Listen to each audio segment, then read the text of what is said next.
रब। अम्मी, आप रो रही हैं? नहीं बेटा, ये तो खुशी के आंसू हैं। आप कितना भी छुपाएं, मैं जानती हूँ मैं आप सबको बहुत याद आऊंगी ना। अगली कहीं की। मैंने आपको बहुत सताया है ना। नहीं मेरी जान, बेटियों के सारे नाज नखरे मैके में होते हैं। ससुराल में तो उनकी मर्जी से जीना पड़ता है। वो रोए तो रोना, वो हंसे तो हंसना, वो कह के लगाए तो कह के लगाना। अम्मी, मेरी जान, फिर भी शिकायत का मौका न देना बेटा। मुझे तो ऐसा लग रहा है अम्मी कि जैसे आप मुझे ससुराल में नहीं किसी महाज पर भेज रही हैं जहाँ गलती की कोई गुंजाइश ही नहीं। ससुराल भी किसी महाज से कम नहीं होता।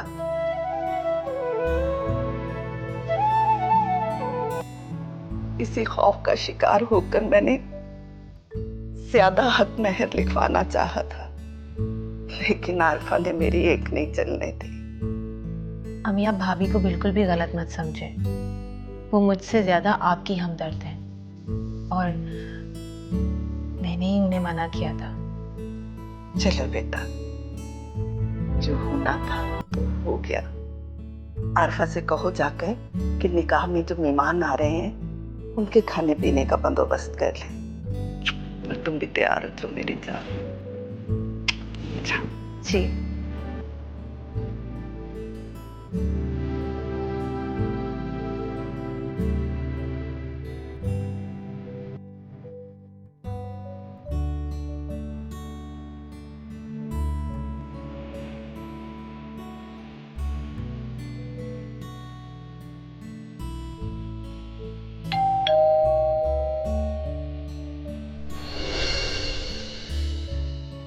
अस्सलाम वालेकुम। वालेकुम सलाम। मैं भाभी को भेजती हूँ। सुनिए, भाभी को नहीं बताइएगा, शायद उनको मेरा यहाँ आना पसंद नहीं है। वो मैं नाश्ते का कुछ सामान लेकर आया था, प्लीज रख लीजिए। आप ये सब तकलीफ क्यों करते हैं? घर में नाश्ता बन रहा है हमारे। मेरे दिल को खुशी होती है, वरना भाभी ने तो मुझे निकाह में शिरकत से भी मना कर दिया। मैं तो हमेशा इस घर को अपना समझता आया हूँ। मैं अम्मी को बताती हूँ कि आप आए हैं। सुनिए अम्मी, मुस्तकीम भाई आए हैं।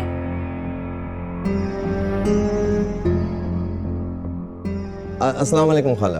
वालेकुम अस्सलाम बेटा। ये नाश्ते का सामान मेहमानों के लिए। अरे बेटा, इतना तकल्लुफ क्यों किया तुमने? बेटा, 2-4 लोग उधर से आएंगे, 2-4 यहाँ से, बस। क्या कह रही है खाला? ऐसे भी निकाह होते हैं दुनिया से छुपकर? नहीं बेटा, सबको रुखसती पर बुलाएंगे। अजीज, रिश्तेदार, हमसाए सब। मैं क्या कह सकता हूँ खाला, पहले ही मेरी हक महर वाली बात का मतलब गलत लिया गया। अरे बेटा, आरफा की बातों का बुरा नहीं मानना। वो बस कुछ ऐसी ही हो गई अपने शौहर के बाद। बहुत मोहतात जिंदगी गुजार रही है ताकि उसके शौहर पे कोई इल्जाम, कोई नाम ना आए। खाला, शौहर की रूह बेशक बेचैन होकर दुहाइयां देने लगे। साजिद जिंदा होता ना तो साजिद की बहन इस तरह लावारिसों की तरह रुखसत नहीं हो रही होती कि अजनबियों की मर्जी के मुताबिक उनके हक महर पे उसको रुखसत कर दिया जाता। खैर खाला, मुझे इजाजत, लेकिन शाम को शादी में जरूर आऊंगा, चाहे किसी को कितना ही बुरा लगे। ये रख लीजिए प्लीज।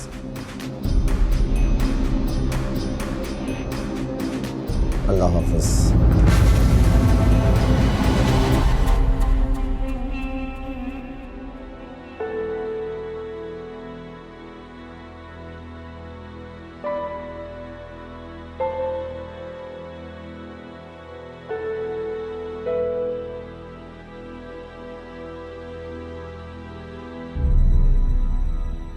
ये लो बेटा, मेहमानों की खातिर तवाज़ो के लिए। अम्मी, मैंने सारे इंतजाम तो कर लिए थे, फिर इन सब चीजों की क्या जरूरत थी? और कौन लाया है ये सब? आरफा, तुम इतने सवाल क्यों करती हो? जाहिर है मुस्तकीम लेकर आया है। अम्मी, आपने क्यों लिया मुस्तकीम भाई से ये सब? तुम क्या चाहती हो? हमारा दुनिया में कोई भी हमदर्द ना हो? मैं ये चाहती हूँ कि कोई हमें देने वाला ना। बेटी का निकाह है, उसमें 2-4 हमसाए तो शरीक होते ही हैं। तुमने मुस्तकीम को उसके लिए भी मना कर दिया। अम्मी, साथ वाले रहमत चाचा हैं, खालिद के अब्बू बुजुर्ग हैं मोहल्ले के, उनको बुला लें। मुस्तकीम ही क्यों? उन्हें तो बुलवाना ही होगा, मगर मुस्तकीम। एक दफा इरम की रुखसती हो जाने दीजिए, फिर देखिएगा ये मुस्तकीम जैसे लोग रुख भी नहीं करेंगे हमारे दरवाजे का। बेटा, मुस्तकीम ने अपने रवैये से कभी भी ऐसा कुछ भी जाहिर नहीं होने दिया, और फिर उसने अपने तर्जे अमल से कोई बुराई नहीं की। अगर उसे इरम की शादी से कोई भी तकलीफ होती ना, तो वो ये शादी में यूं बढ़ चढ़कर हिस्सा ना ले रहा होता। अच्छा है, एक अच्छे हमसाये का यही काम है कि वो अपने पड़ोसियों की इज्जत का ख्याल करे।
मुझे इजाजत दे, मैं चलता हूँ। अरे बेटा बैठो, चाय पी के जाना।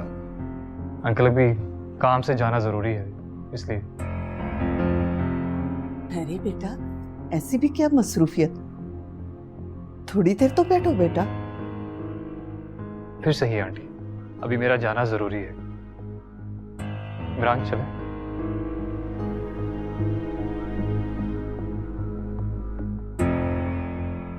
आरफा,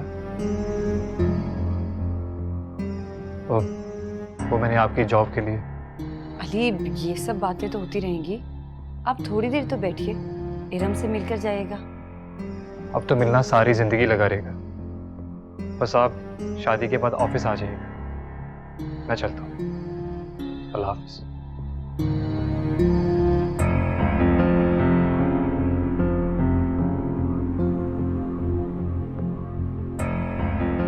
ऐसी भी क्या मसरूफियत? अली तो ऐसे आया कि जैसे उजलत में कोई फालतू काम निपटाया और चला गया। इससे तो बेहतर था कि रात को ही निकाह कर लेते। अपा नहीं, वाकई बहुत जरूरी काम था अली को। भाभी, आए हम चाय लेके आते हैं।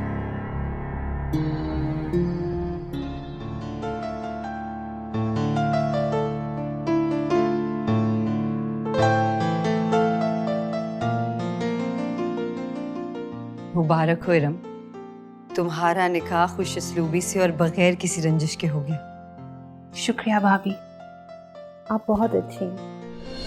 खुश रहो।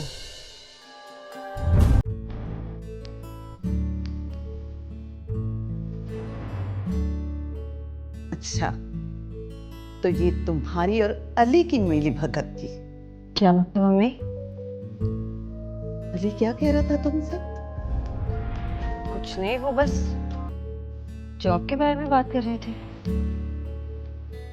जी अम्मी, अली काफी दिन से भाभी को जॉब का कह रहे हैं। तुम चुप रहो। उसके पास तो इतना भी वक्त नहीं था कि तुम्हें खुदा हाफिज ही कह ले। और वो इससे जॉब की बातें कर रहा था, और वो भी अपने निकाह की तकरीब पर। मुझे तो यूं लगता है जैसे ये निकाह उसके लिए कोई मुसीबत थी जिसे वो टाल कर चला गया। अम्मी, आप अपने आप को बदगुमान ना करें। हो सकता है अली को कोई जरूरी काम हो। आप क्यों परेशान हो रही हैं? परेशान कैसे ना हूं? मेरे सामने सवालात के पहाड़ हैं और जवाब देने वाला कोई भी नहीं। आरफा, मुझे तो यूं लगता है कि जैसे तुम दिल से ही नहीं चाहती थी कि ससुराल में इरम को सिक्योरिटी मिले, उसका कोई तहफ्फुज हो। अम्मी, निकाह से बढ़कर और क्या सिक्योरिटी होती है? आरफा, तुमने मेरी बेटी को धोखा दिया है। इरम, बेटा तुम्हारे खिलाफ साजिश हुई है, तुम्हें धोखा दिया गया है। आरफा, तुमने धमकी देकर हमारी कमजोरी से फायदा उठाया है। मैं तुम्हें कभी माफ नहीं करूंगी, कभी माफ नहीं करूंगी। अम्मी,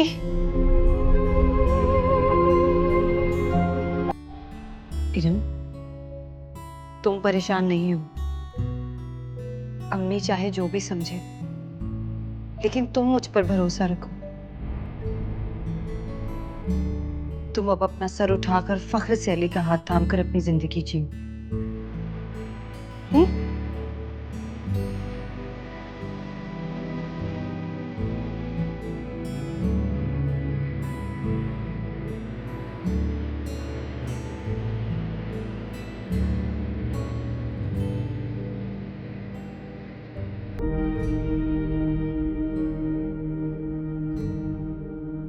बाबा, जी बेटा। मेरे लिए दुआ कीजिएगा। माँ बाप बेटियों को रुखसत करके दुआ ही कर सकते हैं, और क्या होता है उनके बस में।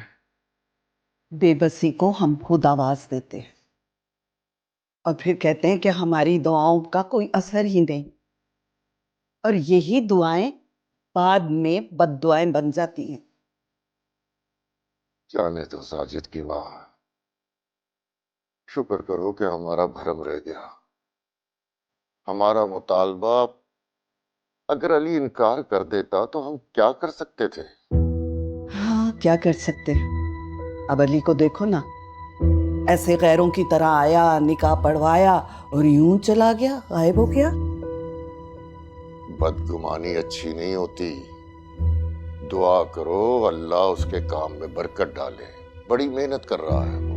अरे मैंने किसी से क्या बदगुमान होना है, मैं तो जी जी में ही कुड़ती रहती हूँ। मैं तो आरफा से भी बदगुमान नहीं हुई, जिसने हमेशा मेरी हुक्म अदूली की है। अरे बंद करो ये बहस। मेरी बेटी इस घर में चंद घंटों की मेहमान है, ये चंद घंटे तो खुशी से गुजार लेने दो। कोई शिकवा नहीं, कोई शिकायत नहीं। बेटी की रुखसती भी कैसी घड़ी है, दिल कट कट के खून के आंसू बनकर आंखों से बहता है। लोग चारों तरफ खुशियों के शादियाने बजाते। जितना रोना है साजिद के अब्बा, अभी रो लो। रुखसती के वक्त एक भी आंसू आपकी आंख में ना आए।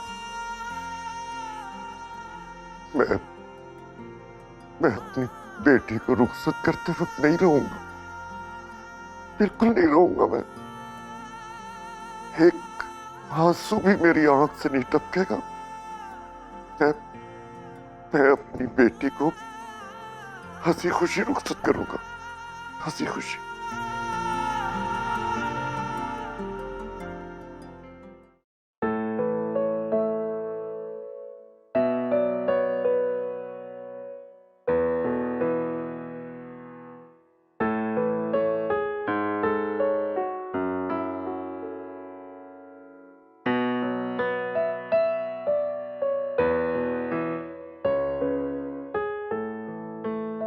आए भाभी, ये है आपका कमरा।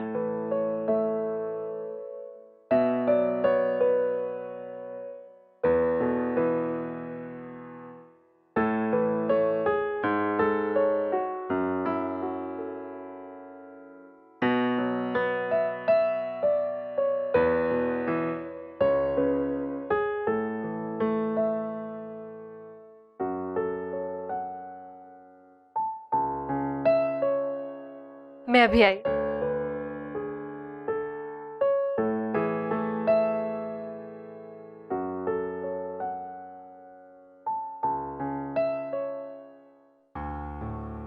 मेरी इरम अपने घर की क्या हुई? इस घर की सारी रौनकें ही खत्म हो गई। अम्मी, इरम कहीं दूर नहीं गई, आती जाती रहेगी। बस शुक्र करें कि उसकी रुखसती इज्जत से हो गई। आप लोग क्यों परेशान हो रहे हैं? आरफा तो आपके पास है ना, वो तो आपको छोड़ के कहीं नहीं जा रही ना। मुझे समझाते समझाते अपनी हिम्मत क्यों तोड़ रही हो साजिद की माँ? माना बेटी का बहुत सहारा होता है, लेकिन आप लोगों को तो खुश होना चाहिए। आपकी बेटी सारी उम्र राज करेगी।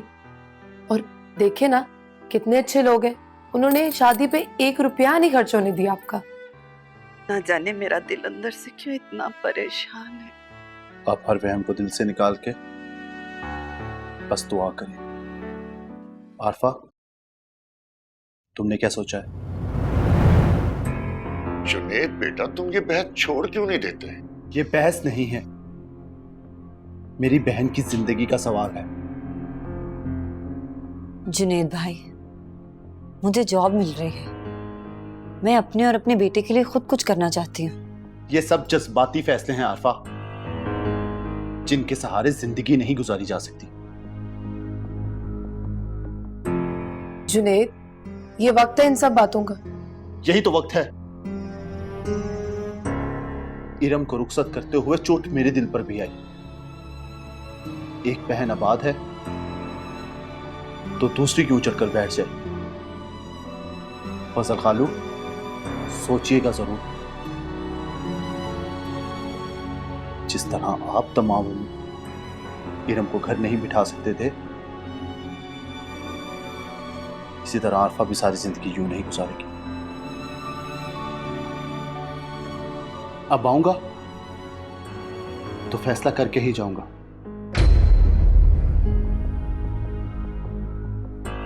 अपना ख्याल रखिएगा। चलो डोफरी।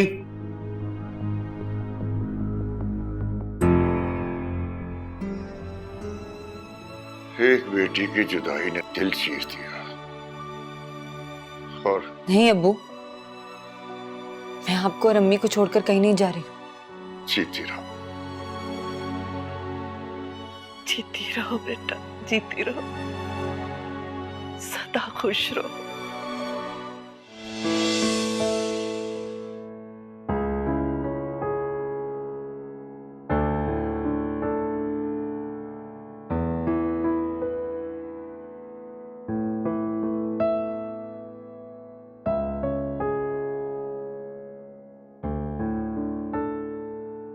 इरम, मैं तुमसे कुछ कहना चाहती हूँ। देखो बेटा, इसे अज़दवाजी फूलों की सेज ना समझना, बल्कि ये तो पुलिस रात से गुजरने के बराबर है। फर्क सिर्फ इतना है कि यहाँ पुलिस रात से सिर्फ बीवी गुजरती है, तभी घर जन्नत बनता है। तुम समझ रही हो ना मैं क्या कह रही हूँ? जी अम्मी। बर्दाश्त, सब्र और खिदमत, ये वो 3 असूल हैं जो कि औरत की जीत बनते हैं। मैं ये नहीं कह रही कि तुम हमारी खिदमत करो, लेकिन अली की खिदमत में कभी कोताही ना करना, क्योंकि अगर अली तुम्हारी खिदमत का आदी हो गया तो तुम उसकी मजबूरी बन जाओगी। अम्मी मैं आपको कभी शिकायत का मौका नहीं दूंगी। मुझे इस बात का पूरा यकीन है। याद रखना, मैं और हैदर हमेशा तुम्हारा साथ देंगे। हम उस तरह के दकियानूसी सास ससुर नहीं है जो बहू पर दबाव डालते हैं और बेटे की हर जायज नाजायज को सही मानते हैं। जी अम्मी, मैं जानती हूँ। बस फिर आज से सास बहू का रिश्ता खत्म। आज से मैं तुम्हारी माँ हूँ और तुम मेरी बेटी। मैं हर मुश्किल में माँ बन के तुम्हारे साथ खड़ी रहूंगी।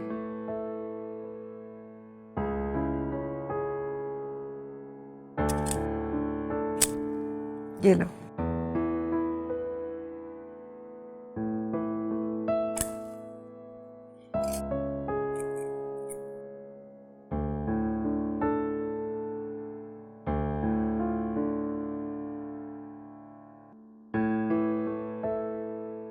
शुक्रिया अम्मी, ये वाकई बहुत प्यारे हैं। खुश रहो। मैं अली को भेजती हूँ। और हाँ, जब भी तुम्हारे माँ बाप यहाँ आए उन्हें सर आंखों पे बिठाना, लेकिन वहां आना जाना जरा कम रखना।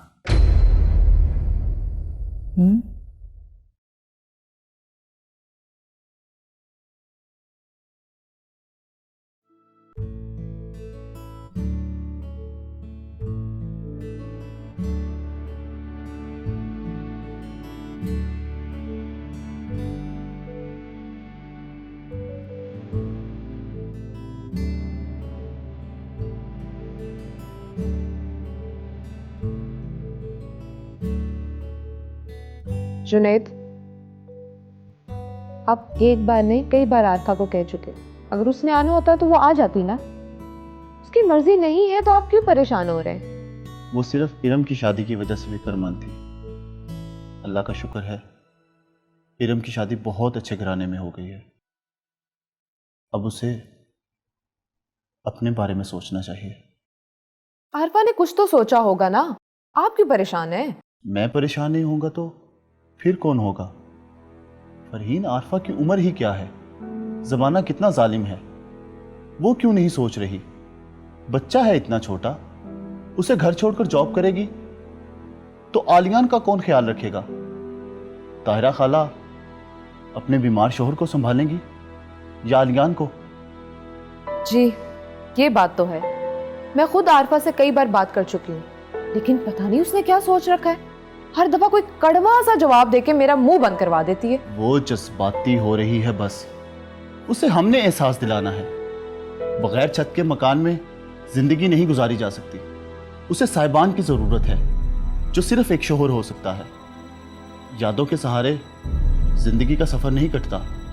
सफर की मुश्किलात और मुसीबतें उठाने के लिए हम सफर की जरूरत होती है। कलसूम खाला मुझे कितनी बार आमिर के लिए कह चुकी हैं, लेकिन मैं हर दफा ये कह के टाल देती हूँ कि मैंने आरफा से बात ही नहीं की। आमिर इतना अच्छा लड़का है, नेक है, मेहनती है, फिर एयरलाइन की इतनी अच्छी नौकरी भी है, लेकिन आरफा है, कोई जवाब दे तो मैं उन्हें कुछ बोलूं ना। आरफा को हाँ करना होगी, उसे मैं समझाऊंगा, मजबूर करूंगा। हम उससे मिलके बात करेंगे, हो सकता है उसकी अकल में कोई बात आए। उसकी अकल मैं ठिकाने लगाऊंगा। अपने माँ बाप की जिम्मेदार साजिद के बाद इरम है, आरफा नहीं।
सॉरी,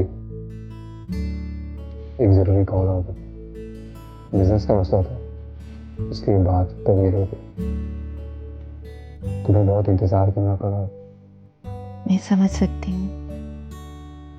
थैंक गॉड, वरना मुझे लगा था कि तुम नाराज़ होगी। ये मेरे लिए मुमकिन नहीं है। एक बात कहूँ? जी? बहुत हसीन लग रही हो, बहुत खूबसूरत। मम्मी ने कहा था कि घूंघट उठाने से पहले मेरी बहू को सलामी जरूर दे, मगर आजकल की दुल्हन का तो घूंघट ही होता है, और मैं ये रस्म जरूर पूरी करूँगा।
तोहफा कैसा लगा?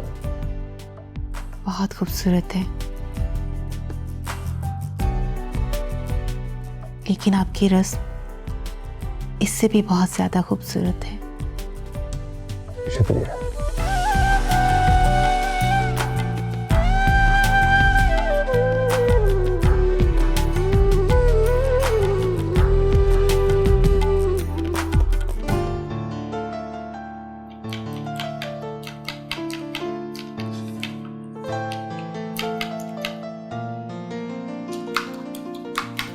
आरफा, बेटा पानी गर्म नहीं किया? आलियान के लिए दूध बनाना था।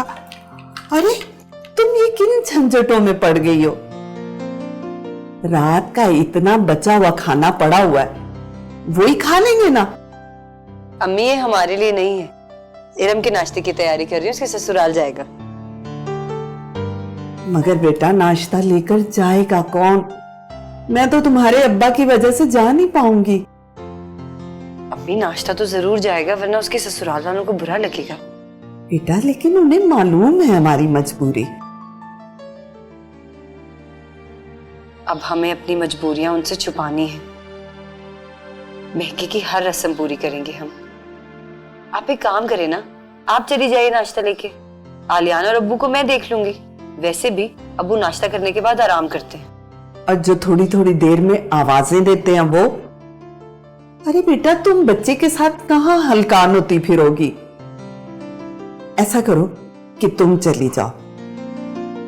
अम्मी मैं अकेले जाते हुए बहुत अजीब लगता है। हाँ लेकिन जाना भी तो मजबूरी है ना। हाँ तुम ऐसा करना कि तुम आलिया को फोन करके पता कर लेना कि वो लोग सुबह कितने बजे नाश्ता करते हैं। जाहिर है बड़े लोग हैं, 11-12 बजे तो उठते ही होंगे। जी अम्मी। ठीक है, मैं जरा ये फीडर धो लूं।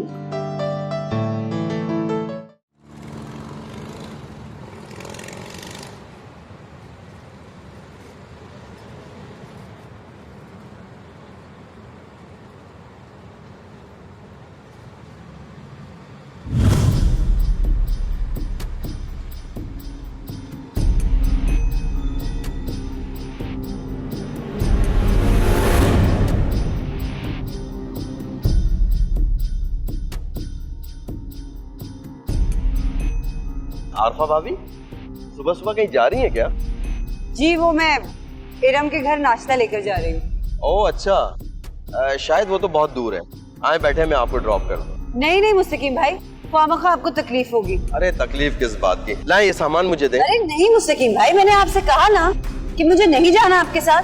आप क्यों जिद कर रहे हैं? भाभी जिद कैसी? मैं आपके साथ नहीं जा सकती, और वैसे भी मुझे इस तरह सरेरा किसी से बात करना नहीं पसंद। आपकी हमदर्दी का शुक्रिया।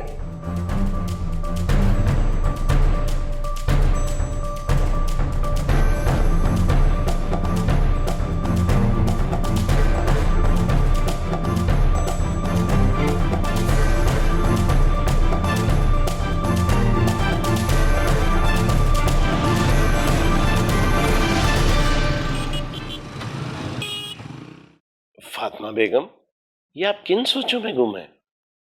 हैदर, मैं सोच रही थी आप अली से बात क्यों नहीं करते? थोड़े दिनों के लिए सही, इरम को कहीं बाहर ले जाए घूमने फिरने के लिए। सॉरी भाई, मैं किसी के मामलात में दखल अंदाजी नहीं करता। वैसे अगर उसकी बीवी ख्वाहिश का इजहार करे तो शायद वो चला जाए। मैं इरम से बात करूंगी। That's a very good idea. वैसे तुम्हें इतनी फिक्र क्यों हो रही है उन्हें जबरदस्ती भेजने की? बस हो रही है ना फिक्र। समझ गया। क्या? यही कि जल्दी से दादी बन जाना चाहती हैं आप? ऑब्वियसली, इंसान इतनी एफर्ट करके बच्चों की शादियां क्यों करता है? ताकि आंगन में फूल खिले। अस्सलाम वालेकुम अम्मा। वालेकुम सलाम। अरे बेटा, तुम्हारा तो आज पहला दिन है और अब जूस लीजिए ना। अभी आपकी चाय। वाह इरम, तुम्हें कैसे पता चला कि मैं सुबह को चाय पीती हूँ और ये जूस? जी मैंने आलिया से पूछ लिया था। वाह, यू आर सो स्वीट। आओ बेटा, आजा। इरम, मैं सोच रही थी कि तुम अली से बात करके कुछ दिनों के लिए कहीं बाहर घूम आओ तुम दोनों। हाँ बेटा, अच्छा रहेगा। बहुत स्ट्रेस में रही हो तुम गुज़िश्ता दिनों। अब्बू, आजकल अली बहुत बिजी होते हैं, तो जैसे ही वो फ्री होंगे ले जाएंगे। वाह, जीती रहो बेटी। बस देख लें, मेरी चॉइस है। भाई सलाम है आपके इंतखाब को। आप दोनों तो मुझे शर्मिंदा ही कर रहे हैं। अच्छा, मैं आपके लिए नाश्ता। तुम बनाओगी नाश्ता बेटा? आज तुम्हारा इस घर में पहला दिन है। अब्बू, अपने घरों में दिनों की क्या गिनती करनी। अस्सलाम वालेकुम। वालेकुम अस्सलाम। वालेकुम अस्सलाम। अस्सलाम वालेकुम। वालेकुम सलाम। कैसी हो? बिल्कुल ठीक हूँ। आप कैसी हैं? मैं भी अम्मी ठीक और हूँ। बाबा कैसे हैं? ध्यान क्यों नहीं आया?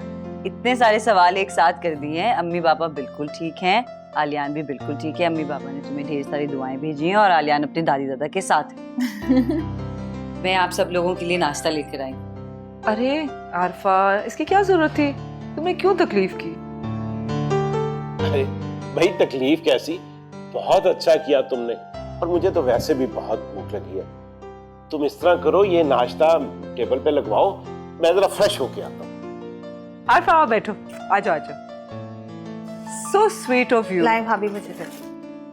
भाई नाश्ते की तैयारी करो, Thank मैं you जरा so फ्रेश much. होके आया। हाँ? मैं बिल्कुल ठीक ठाक। अस्सलाम वालेकुम। वालेकुम सलाम। वालेकुम सलाम। आरफा, अली भाभी नाश्ता लेकर आई हैं। गुड। अच्छा है कि आप यहीं आ गई। मैं आपकी ही तरफ जाने वाला था आपको पिक करने के लिए। मगर अली, तुम शादी के पहले दिन ऑफिस जाओगे? अभी पहले दिन ऑफिस जाना मना तो नहीं है ना? अली, मैं नहीं जा सकती क्योंकि मैंने अम्मी अब्बू को नहीं बताया। तो चलें अभी चलकर अम्मी अब्बू से पूछ लेते हैं। आज आप मेरे से ऑफिस चलिए, मुझे आज आपका इंटरव्यू भी करवाना है। अली, आरफा ठीक कह रही है। सास ससुर की इजाजत के बगैर, उनको बताए बगैर उसको नहीं जाना चाहिए। अम्मी, मैंने कहा ना, हम जाते हुए पहले अम्मी अब्बू से मिल लेंगे। भाभी आप चली जाइए, मैं अम्मी और बाबा को कॉल करके बता दूंगी।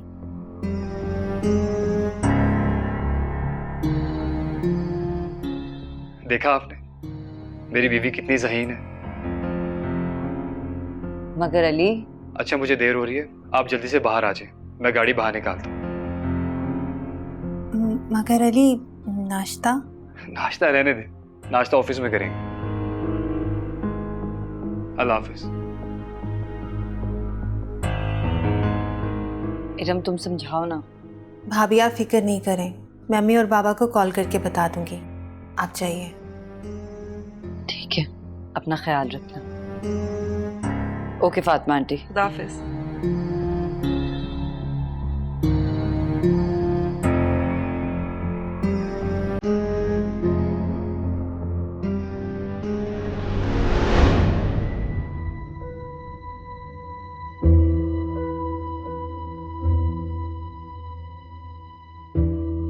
इसी तरह रास्ते निकालती रही दूसरों के लिए तो खुद अपनी मंजिल खो दोगी, भटकती रह जाओगी।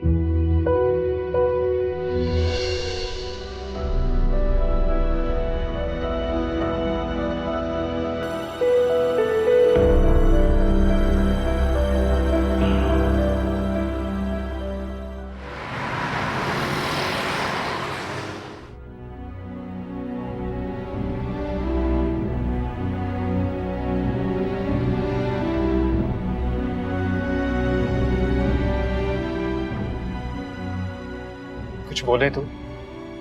आप इतनी परेशान क्यों हैं? क्या कहूँ अली, आपको मुझे इस तरह अपने साथ आने पर मजबूर नहीं करना चाहिए था।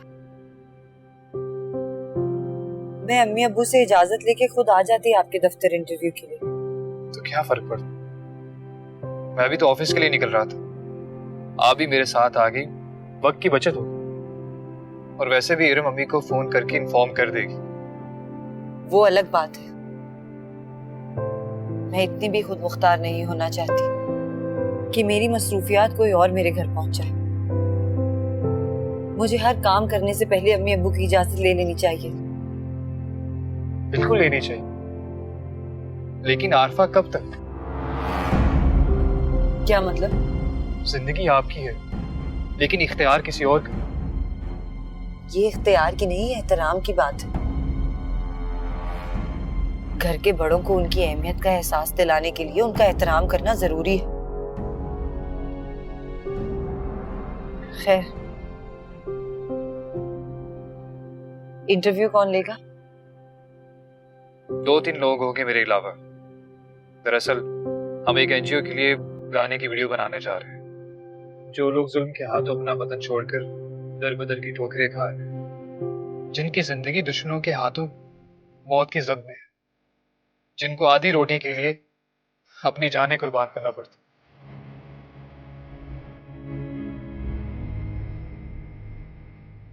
बहुत अच्छा कॉज है ये, और वक्त की जरूरत भी। बस इसे ही जिंदगी देनी है आपने अपनी शायरी से।